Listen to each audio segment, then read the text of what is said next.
канале «Моя Азия», где я рассказываю самые интересные вещички из своего личного опыта или опыта кого-то еще. И сегодня я хочу вам рассказать, как попасть в Корею на обучение. Я думаю, многие уже знают, многие уже что-то пробовали, кто-то уже давно здесь. С кем бы я, возможно, даже хотела снять видео. Но давайте чуть-чуть подробнее о вариантах и что непосредственно вам примерно понадобится. Поехали! Первое. Платный вариант. Для поступления на платный вариант вам понадобятся деньги. Да, желательно много денег. Примерно где-то 10 тысяч, 12, 17. Все в зависимости от того, какой институт вы выберете. Но с платного можно перейти и на среднеплатное, то бишь скидки. Следующий пункт – это скидки. Скидки в каждом институте фактически имеются. И если институт принимает иностранца, там стопудово есть система скидок. Это не касается языковых курсов.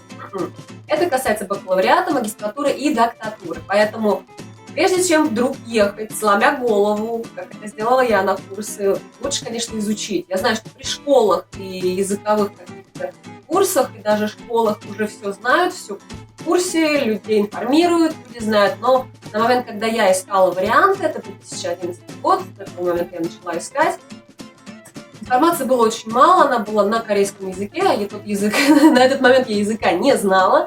Знала только английский, на английском было очень мало, и, в принципе, задавая вопросы, я получала очень мало ответов. Соответственно, искала сама и без варианта проб и ошибок находила. Есть скидочные системы почти при каждом институте, который принимает иностранцев.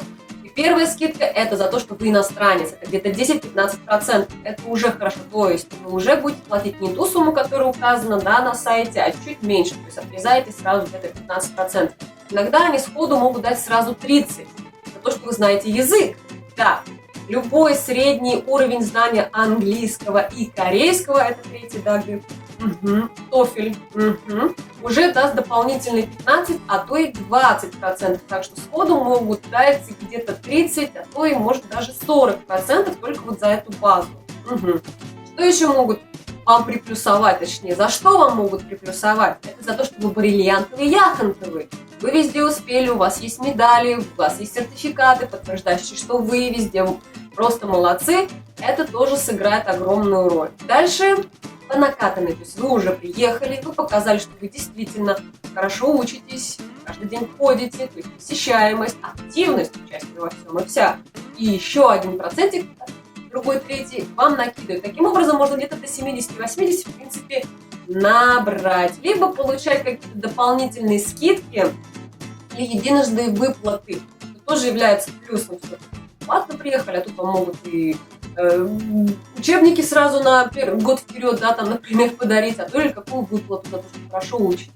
С курсами, кстати, такое бывает. Могут учебники хотя бы подарить или даже делать денежные выплаты. Ну или за конкурсы, в которых вы участвуете, там также могут платить какие-нибудь на деньги. Это для студента самое главное, потому что кушать хочется всегда. Поехали дальше. Гранты. Бесплатная система образования. Но есть две стороны медали. Есть гранты, которые выделяет сам институт, а есть государственные. Если в варианте с институтом у вас есть вариант стопроцентного погашения именно платы за обучение и легкие вариации о том, что у вас может быть будет стипендия и dormitory бесплатно, это уже как дополнительно, то непосредственно NID КГС это просто джекпот. Оплачивают все, плюс стипендия, перелеты, медицинское страхование, единожды выплаты на переезд, проплачивают топик, если вы вдруг топик сдаете. И многое другое, плюс, да, стипендия, я думаю, всем интересно, это где-то $900 ежемесячно. Это NID. В грантах, к сожалению, это еще подумают, давать ли вам стипендию, в каком размере и вообще dormitory. Здесь уже даже dormitory могут вам предоставить в зависимости от института, куда вы покупаете. И мы медленно перетекли, конечно же, в гранты. Что же они из себя представляют? Ну, я думаю, с платной версии вы уже поняли. Грантовая система полноценного покрытия обучения примерно то же самое, то есть там же и бакалавриаты, магистратуры, и докторатуры также могут таким образом покрыть. NID, там уже немножко другая система. Для бакалавриата вам должно быть 25 лет на момент подачи и не больше. Либо вы уже должны закончить школу. Ни туда, ни сюда. Там лицей, колледж, неважно, что вы заканчиваете, на момент подачи у вас уже все дипломы должны быть на руках. К сожалению, магистратуры, естественно, чуть повыше возраста, там 35-45 и дальше исследовательские идут, там еще чуть выше. Но на момент подачи на бакалавриат вам знать языка не надо. В магистратуре уже спрашивают знание языка, а это 5 лет. Могут и без него взять, могут и с ним взять. Тут уже как везет, конечно, но в любом случае будут языковые курсы, которые также оплачивает государство на год, еще 6 месяцев, то есть 1,5 года. Вы получили 3 ГИП, либо по необходимости 5. Тут уже как повезет, если получаете, то идете дальше. Если нет, то вот. Вот такая вот система. Что же вам понадобится в плане документов? Документов вам понадобится нормально, но не так уж чтобы много, но потратиться придется в любом случае либо на платное, либо на грант, либо на NAID. Вам придется делать документы с переводом на английский язык, заверением и апостилизацией. Приготовьтесь к тому, что придется потратить. Поехали. Паспорт ваших родителей. Можно и загранники с заверенными копиями, что копия верна, можно и, если уж нету, и обыкновенный русский, но там перевод, заверение, апостилизация. К сожалению. Аттестат о том, что вы закончили школу, если это бакалавриат или там лицей вместе с, соответственно, что вот школа, вот и лицей, потому что там годовая разница, они не очень, по-моему, считают это. Дипломы, если у вас уже есть бакалавриат, вы идете на магистратуру, там, докторатуру, все это, естественно, перевод, заверение, апостилизация. Ваши сертификаты, какие бы они ни были, можно с переводом и заверением, можно просто, в принципе, с переводом, все зависит, в принципе, от институтов, как они затребуют. Дальше фотография 3×4, без рамочек белых вокруг, уже как бы нельзя. Желательно на белом или сером фоне. Да, желательно, чтобы не очень закрывали лицо. Это вот нововведение иммиграшки. Рекомендации учителя на английском языке. Да, нужна хотя бы одна в свободной форме, либо если это NID, то в форме, которую дает NID, либо и сами институты иногда свою собственную форму имеют. Главное, чтобы сам по себе учитель заполнил и написал. У вас хотя бы одна денешенька, но была на руках. Не возьму без нее. Никак. Поэтому вы уж постарайтесь, вытрусите. Дальше. Если платное, среднеплатное, то, ну и такой средний грант, вот это покрытие какое-то, да, у вас на счету должна быть определенная сумма. В зависимости от ситуации сумма, естественно, варьируется. В среднем это всегда где-то 7-10 тысяч, то если это топовый, может больше быть. Соответственно, вам нужна будет еще выписка и банк. Да, есть такое дело. В плане визы. Визу в обязательном порядке делать, что на платные, даже если там будет неделя, только если вы захотели просто попробовать, какая-то школа, неважно. Сейчас новые правила в обязательном порядке. Если вы едете непосредственно на учебу, а не туризм, нужна виза. И не важно, что там говорят, нужна все равно виза. Потому что вы все равно напишите место проживания, это то место, где, скорее всего, находится школа языковая или в этом духе, и в иммиграшке это знают. Так что лучше не шутите с этим.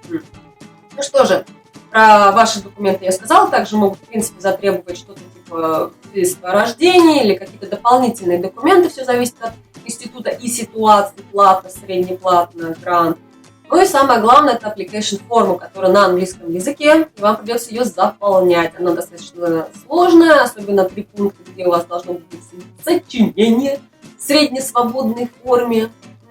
Это стадий план, это бэкграунд, и зачем вообще, в принципе, в институт? Ну или что-то в этом духе. Вам придется это, к сожалению, заполнять. Дальше, медицинская справка, если платный, если среднеплатный, возможно, вот грант, 100% покрытием обучения, 086 перевод, заверение апостоль. Если же это NID грант, то вы это осмотр пройдете здесь уже, так что вам не надо. В принципе, это все. То есть вот этот вот куб документов вам как бы нужен. Дальше мы перетекаем к фактору бонусной части, которую я не озвучила. То есть какие варианты я не рассказала, а они есть. Первый вариант – это переводной. То есть, если при вашем институте или школе есть какая-то дорожка, путь туда, у вас есть шансы на возможность подучиться здесь. Так что это надо в институте узнавать, есть ли такая путь-дорожка, и, соответственно, пробивать варианты. Документы, в принципе, те же самые, плюс еще с института там надо будет набрать.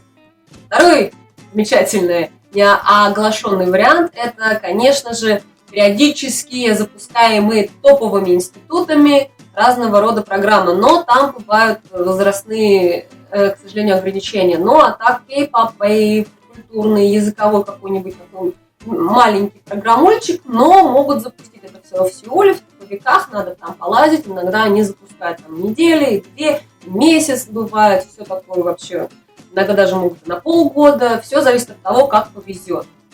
Еще один вариант. Это корейские фирмы. Samsung, Korean Clickers, Korean Imagine You, MOFA и многие другие, та же самая организация туризма и труда в Корее, они запускают также очень часто, очень много программ, не только на раздачу всяких сувениров, билетов туда-обратно, но и языковые, культурные гранты на неделю, на 2, на 3. Есть вариант, можно участвовать, это глобально все. Даже если вы участвуете за какой-то сертификат, это все равно потом будет плюсом. Поверьте, это все сплюсуется. Еще один вариант.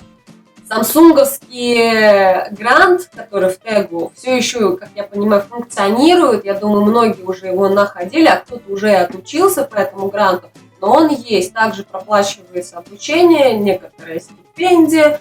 Вы там можете подрабатывать, соответственно, но все-таки как вариант, если уж вдруг захотели сюда приехать. Что еще вы можете здесь найти? Вариантов на самом деле много, все зависит от вашего возраста, но есть некоторые нюансы с документами, о которых я тоже решила рассказать именно сейчас. А это подача NID гранта. Первый вариант, и всеми основной, видимо, вариант, кто знает, это подача через посольство, где вам надо будет заполнять анкету, где написано вариант 3 институтов, в которые вы хотели поступить. То есть вы подаете документы, соответственно, посольство, они вас одобряют, дают вам вариант резюмешечки, отправляют ваши документы в NID, где также подтверждают, и вот тогда уже NID посылает ваш единственный комплект документов. Сначала в один институт, если там отказывают, то во второй и во третий. То есть у вас есть с одним комплектом документов вариант поступить в один из 3. То есть если какой-то откажет, то другой уж точно возьмет. Есть еще один вариант. Напрямую в институт, и там надо будет пройти только 2 пункта подтверждения. Это институт и NID. Но тут проблема. Вы не имеете права подаваться по такой программе напрямую в институт сразу в несколько. Нельзя. Вас забаркуют и сразу откажут. Так что не шутите с этим делом и не портите, и не тратьте лишние деньги. Этот вариант не касается на самом деле платного, то есть вы можете собрать несколько комплектов документов, послать в несколько институтов, какой возьмет, какую даст скидку, да, и с каким вариантом. Все зависит уже от института. Тут уже вы не ограничены в варианте, ограничены только в деньгах. К сожалению, если есть деньги, если есть желание попробовать сразу в несколько, пожалуйста. Ну и еще один вкусный вариант – это лотерея. Ежегодно тот, кто приехал платно или получил уже легкую скидку, в любом случае может получить от NID полноценный грант NID. К сожалению, счастливчиков в год выбирают только 5 на всю Корею. Но есть такая возможность, поэтому дерзайте, спрашивайте у своего института. Скорее всего, если институт, в принципе, принимает NID, то есть шансы, что они, скорее всего, знают про эту программу. О ней мало кто говорит, но она есть. Просто это только уже непосредственно приехав сюда можно получить и отучившись где-то полгода-год. Ну и я думаю, на этом все. Есть, конечно, еще варианты, которые, в принципе, всем известны. Озвучивать, я думаю, смысла нет. Поэтому спасибо, что досмотрели до конца. Оставайтесь на моем канале, подписывайтесь на мой канал, подписывайте своих друзей на мой канал. Если вдруг есть какие-то вопросы, задавайте мне, да, в комментариях отвечу. Оставшуюся информацию, ссылки на сайты также будут тут, под видео. Так что проверяйте, смотрите. Все для вас, чтобы вы смогли поступить, чтобы вы смогли сюда приехать на обучение. Если уж вы вдруг так захотели, в обязательном порядке. Не сдавайтесь ни в коем случае, всегда есть шанс, всегда есть возможность, тем более уже очень много наших здесь учится, кто-то за свои деньги, кто-то за грантовые деньги. Так что не стесняйтесь, не бойтесь, копите. Я вот 5 лет копила, но приехала. Всего хорошего. Будьте всегда в хорошем настроении, здоровы. И пока-пока, до новых встреч!